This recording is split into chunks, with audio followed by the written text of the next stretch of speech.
Hey there guys, how's it going? Did you know that Pokemon Sword and Pokemon Shield are coming out soon?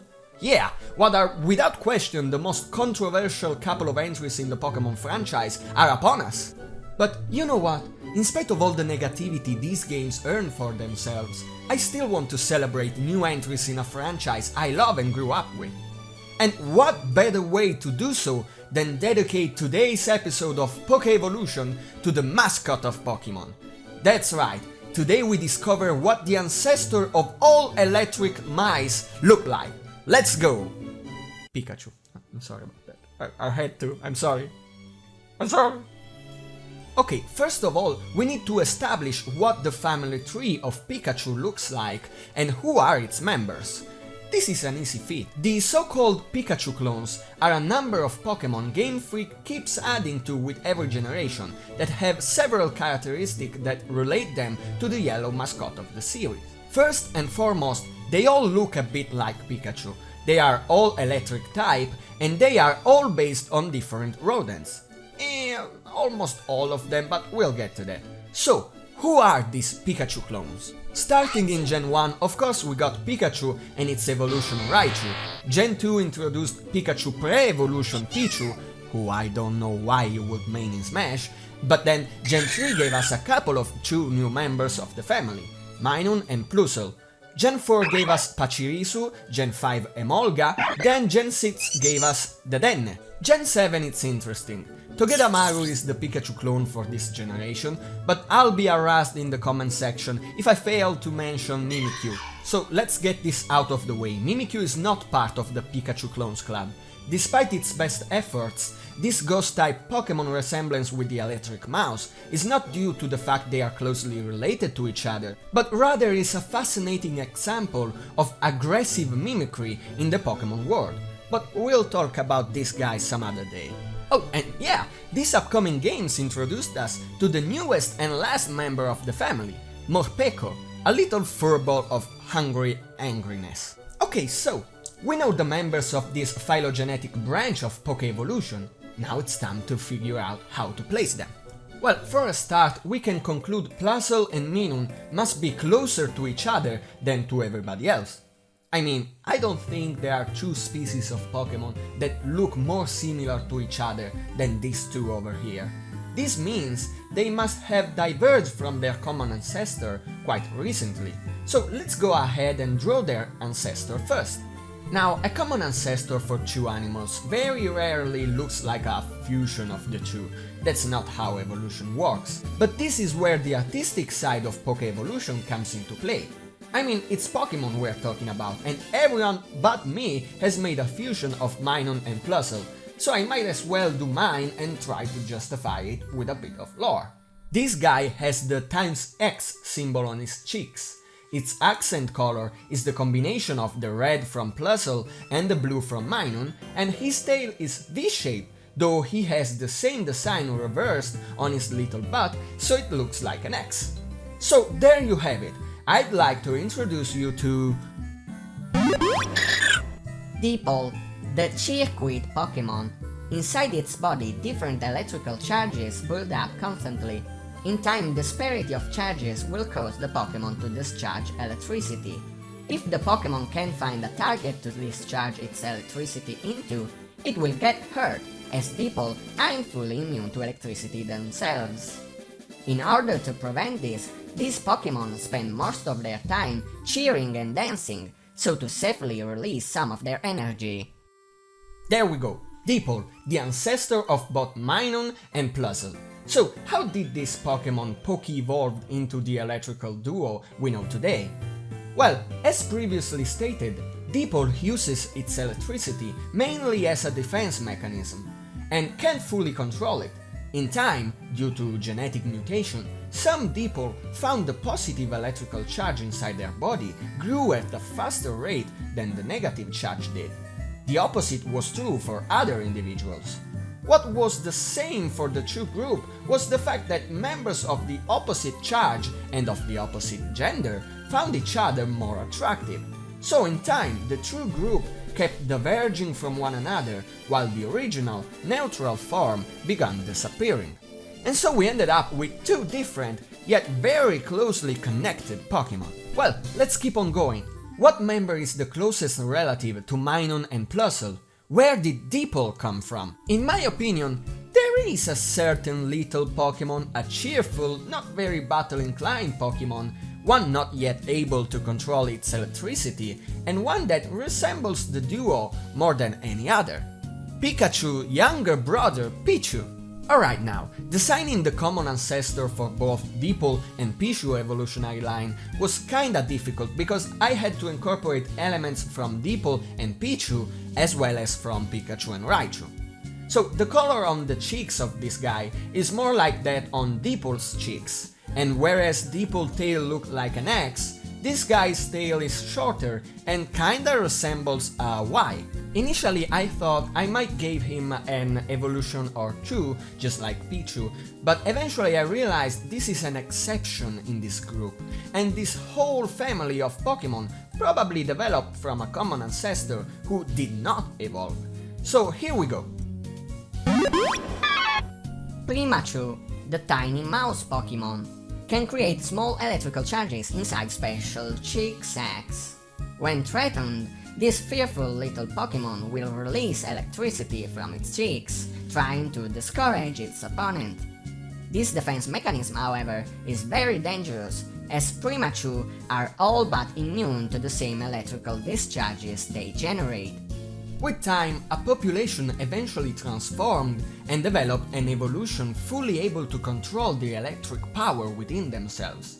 Later still, a further evolution, bigger and more aggressive, capable to release and control more powerful electrical attacks. Another population of Primachu, however, didn't develop any evolution, instead adapted to balancing the electrical charges in their bodies and changed their behavior and anatomy accordingly, becoming Deepole.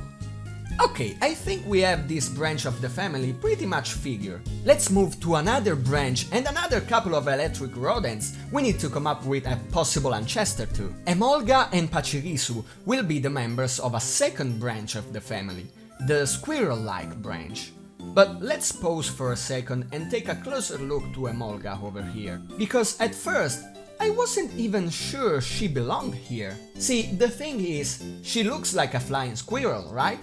You know what else looks like a flying squirrel? This little critter right here. This is a Petaurus, also known with the far less cool name of sugar glider. It is a nocturnal, arboreal marsupial. You know what that means? It means that despite its astounding resemblance to the flying squirrel, the two have nothing to do with each other from an evolutionary perspective. This guy being a marsupial means you are more closely related to the flying squirrel than he is. This is a prime example of convergent evolution. Convergent evolution refers to the fact that sometimes in nature, two creatures that are very distant from one another, either time-wise or evolution-wise, either way, they end up evolving similar structures and features as a result of adaptations to similar environments, biological niches or lifestyles.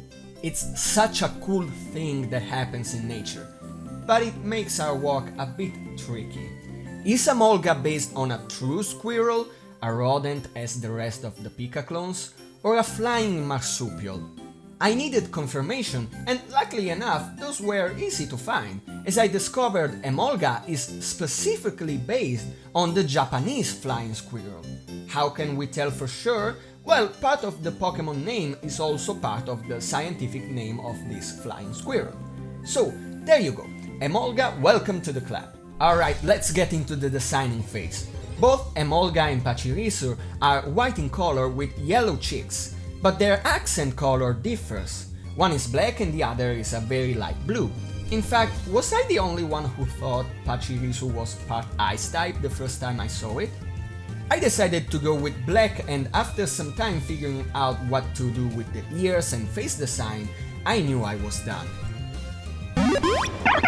Picarisu, the sparkle squirrel Pokemon. This Pokemon spends much of his day searching for food on the ground, but when threatened, It climbs up a tree and hides in the safety of its canopy. While running, Pikachu accumulates electricity that can be released against those predators able to give chase, even among tree branches. Sometimes, a group of Pikachu will gather in hope for a lightning bolt to strike their tree and give them energy. So, with Primachu and Pikachu as the founders of two of these family branches, I think we can move on to the last members of the pika-clones. I grouped the Denne and Togedamaru together, but again there's something we need to take into consideration here. Togedamaru is based off an hedgehog, which I was somewhat surprised to discover is actually not a rodent. Hedgehogs are more closely related to moles and shrews than to mice or hamsters. Initially, I wanted to acknowledge this, but then move on to talking about the fact that going forward we need a bit of flexibility when it comes to deciding how to classify Pokemon, as to avoid things like Togedamaru clearly being related to Pikachu, even though the animal Togedamaru is based on is not related to the animal Pikachu is based on. But anyway, throw that whole spiel out the window, cause I researched some more and found out this. This is, supposedly, there are not many good images of it online, a Ryukyu spiny rat. It is a rodent that lives on an island off the coast of Japan in a subtropical forest and is known there with the name of Togenezumi. I mean, coincidence? Either way, I decided to group these two together simply because they're kinda similar to each other, more than they are to the other Poke-clones at least. So what did their ancestor look like? Let's get to drawing. Okay, make him round, a couple of details here and there. Togedamaru has a strange tail spike thingy on his back, and Denne has those weird whiskers. Those must be unique adaptations, since no other Pokemon in the family has those. Alright, there we go. Denkika, the static furball Pokemon. It stores bits of food in its chick sacks. This Pokemon spends most of its time searching for food because its body needs the energy to convert it in electricity to use as defense from predators. Denkika finds safety in their numbers. They usually group up and rely on each other to keep the group safe and spot threats. However, some specimens have another defense mechanism. Using static electricity stored in their bodies, they can turn their soft fur into pointy spikes to protect them from attacks. This last characteristic becomes further developed in a certain population who found themselves stranded on the newfound island chain of Alola, where food supplies were scarcer and competition was more aggressive. On the other hand, the population on mainland further expanded their social behaviors and structures and in time developed antenna-like whiskers for communication among members of the colony, and even the capacity to gather and store even more electrical energy thanks to their highly developed tails. Okay, we have a third and final branch of the family tree figured out, and only one member left to place in it. For this one, however, let me talk about the design first. This design proved to be problematic. Morpeko is kinda roundish, so I wanted to group him alongside Dedenne and Togedamaru, but I wasn't too sure about it. So I went into the designing phase wanting to make his ancestor a bit more round to smoothly connect it to Denkika. But I ended up making it way more slender than even Morpeko itself. Now, it takes very little to make him a bit larger and roundish, but the problem is, I like its design as it is. I really like his design in fact. So I needed to place this guy somewhere that would justify him being kinda roundish but not quite like Togedamaru or Denkika, kinda slender but not quite like Pikachu or Deepole. I did some research. Apparently, Morpeko is based on a guinea pig, which, contrary to what many may believe, including me up until 5 minutes ago, aren't that closely related to hamsters. they are more closely related to the world's largest rodent, the capybara. But the fact that the more in his name doesn't refer to the ability of the Pokémon to morph between its two forms, as I thought it did, but it's actually derived from marmot, which is not this rodent over here that technically classifies as a squirrel, but the Japanese name for the guinea pig, further confused things. Taxonomy is a mess, guys. So let's get this over with and discover where I decided to put this guy. Splika, the True Identities Pokemon.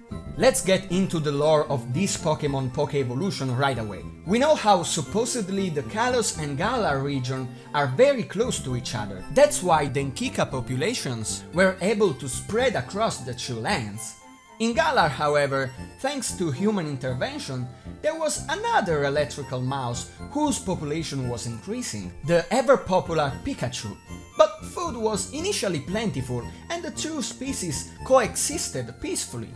Even more so, they interbreed. Interbreeding and hybridization is one of the most fascinating aspects of evolution. We talk about phylogenetic trees a lot, connecting every branch of biological life in one huge and ever-growing family tree, at the roots of which lies the common ancestor of all life. But this model is actually outdated. See, the thing is, there are vines growing amongst the branches of evolution. We know that in nature, animals can sometimes reproduce with different species, often resulting in hybrids. Genetic research has found out that we ourselves are a product of different species of humans interbreeding with each other at some point in the history of our evolution. We found genetic traces of other non-human creatures in our DNA, meaning our ancestors weren't too particular when it came to getting their freak on.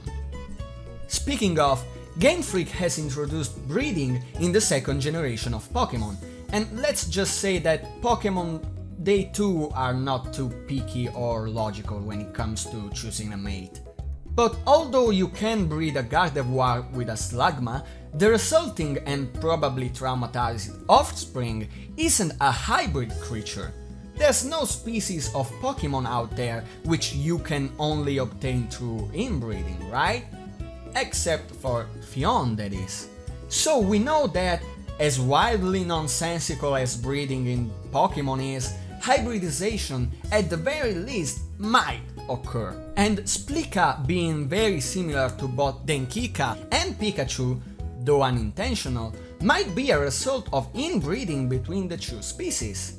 I mean, its future relative even has a lightning shape on its back, just like the lightning-shaped tail of Pikachu. Inbreeding between wild Pikachu and Denkika populations resulted in a new hybrid creature, Splika. In time, Splika populations grew both in number, success, and size, as food remained aplenty. But when the ancient war between Galar and Kalos broke out, the land suffered, and food supplies suddenly became quite scarce. So Splika returned to their smaller sizes, and in order to secure and defend what little food they could gather, they obtained a unique characteristic: the ability to change form, becoming more threatening and aggressive the less food was available. In time, the war came to an end and the land recovered. Splika became more Peko, as their body returned roundishly, but they retained their unique form and even gained the dark type as a result. So, we have our 3 branches and 1 bridging vine in place. We're almost done here. We only need to design the single ancestor to all electrical rodent Pokemon. So let's go! This design wasn't based on a particular rodent. I simply wanted to make a fairly basal and basic mouse-like Pokemon design that incorporated all of the ancestral and key trait of every single other design that we analyzed today. Markings on the cheeks, a cute design, a bipedal pose, round ears, and a simple, not very long tail. So here it is, the ancestor of the whole family. Chueo, the first Spark Pokemon. This Pokemon scatter around its territory seeking food and shelter from predators. They are friendly and sometimes social creatures, and even quite skilled climbers. This Pokemon is normal type, although it is known to be able to store small quantities of electrical charges in its cheeks. As a desperate last effort, if caught by a predator, they can release the power that's inside, but this will damage them as well. And there it is. From its normal type and humble beginnings, this family managed to diversify and conquer every single Pokemon region out there. And more importantly, our hearts and wallets. I say, not bad for a first episode. What do you guys think? Do you agree with this reconstruction? Would you suggest other Pokemon that might be related to each other? I can't wait to hear from you guys. So see you again, Professor Apprentices, on the next episode of Pokevolution.